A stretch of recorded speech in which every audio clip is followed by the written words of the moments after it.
Shalom saudara, selamat pagi. Saya berharap saudara dalam keadaan sehat dan bersukacita. Kita bersyukur di pagi ini karena kita kembali lagi dalam renungan pagi Spiritual Life. Pada pagi hari ini kita akan merenungkan pembacaan kita pada Keluaran 25 ayat 31 sampai ke 33. Saya akan memberikan judul Pelita Hidup. Saya akan bacakan firman Tuhan bagi kita semua. Demikian firman Tuhan. Engkau harus membuat kandil dari emas murni.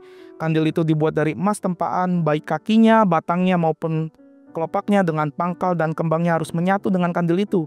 6 cabang harus keluar dari sisinya, 3 cabang kandil itu dari sisinya yang satu, 3 cabang dari sisinya yang lain, 3 kelopak berupa bunga badam pada cabang yang satu dengan pangkalnya dan kembangnya, dan 3 kelopak yang serupa pada cabangnya yang lain dengan pangkal dan kembangnya. Demikian kau buat ke-6 cabang yang keluar dari kandil itu. Saudara, dalam setiap detail yang Allah berikan kepada Musa di puncak Sinai, ada makna yang mendalam, yang tak sekedar menunjukkan petunjuk teknis, tetapi sebuah peta perjalanan rohani. Salah satunya adalah kaki pelita atau kandil. Ia bukan hanya sumber cahaya, melainkan representasi dari terang ilahi yang akan hadir di tengah-tengah umatnya. Allah memerintahkan Musa untuk membuat kandil. Buatlah sebuah kaki pelita dari emas murni yang diukir, firman-Nya. Ini bukan sekedar emas sembarangan, melainkan emas murni, lambang kemuliaan Allah dan kekudusannya. Kandil ini harus ditempa, diukir dengan kelitian yang luar biasa. Bukan sekedar dibentuk, seperti kehidupan kita, yang tak begitu saja menjadi kudus, melainkan harus dibentuk atau diproses, yang dimurnikan oleh Sang Tangan Pencipta, yaitu Allah sendiri. Kemudian, Tuhan memberikan deskripsi yang lebih rinci lagi, yaitu 6 tangkai bercabang. 3 di setiap sisi keluar dari batangnya.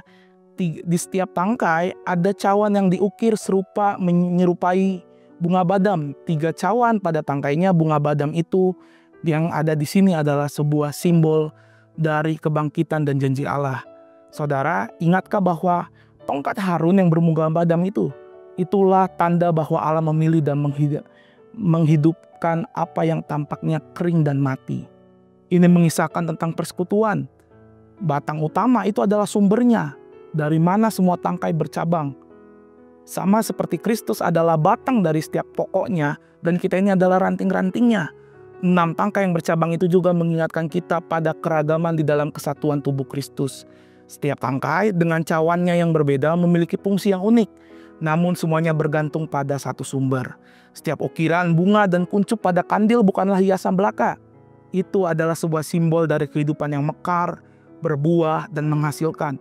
Hidup yang bersekutu dengan Tuhan bukanlah hidup yang stagnan, melainkan hidup yang terus bertumbuh dan berbuah.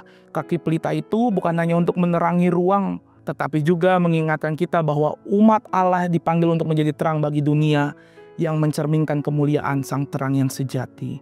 Saudara, kita perlu memahami bahwa Tuhan Yesus itu adalah Sang Pelita Hidup, terang yang sejati yang datang ke dalam dunia untuk menghalau setiap kegelapan.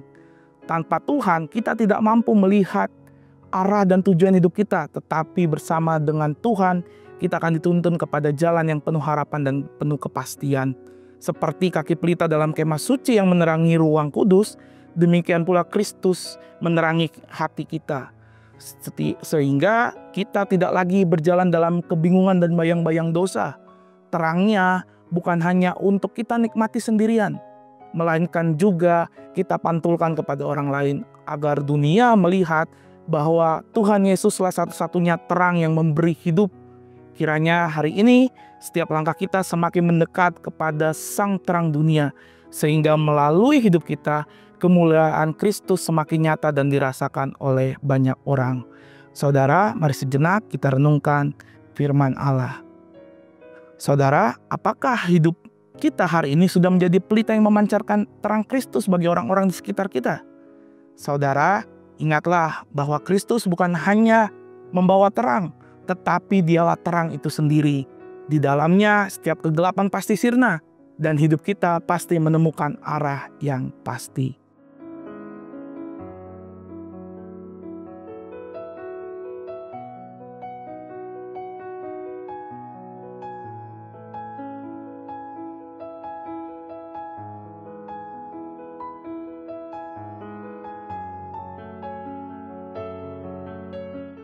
Saudara, Mari kita berdoa. Tuhan, terima kasih untuk hadiran Engkau di kehidupan kami, sehingga tadinya yang hidup kami adalah dalam kegelapan, hari ini kami beroleh terang. Terima kasih untuk terang-Mu yang membuat kami bisa menemukan kembali arah dan tujuan hidup kami. Terima kasih untuk kehadiran-Mu yang begitu indah, begitu nyata, yang memberikan kami tujuan hidup yang pasti. Ampuni kami Tuhan jika di hari-hari ini kami mungkin tidak menjadi terang bagi sesama kami, dan ajar kami untuk bisa menjadi terang, memancarkan kasih Kristus yang begitu indah kepada orang lain Tuhan. Kami bersyukur untuk anugerah-Mu. Kami menyerahkan di pagi hari ini agar kiranya sepanjang pagi ini, biar kiranya terang-Mu itu semakin nyata, semakin hadir dalam kehidupan kami, sehingga dalam setiap langkah kami semakin menemukan Tuhan. Bahkan melalui hidup kami di hari ini, kami bisa menjadi terang bagi sesama kami Tuhan. Terima kasih, biar kiranya Tuhan memberikan kami kekuatan, sukacita, dan damai sejahtera sepanjang hari ini dalam setiap pekerjaan kami, bahkan apapun yang kami lakukan. Kami bersyukur dalam nama Tuhan Yesus. Amin. Selamat pagi saudara, dimanapun berada, kiranya sehat badannya, kuat imannya, dan Tuhan Yesus memberkati.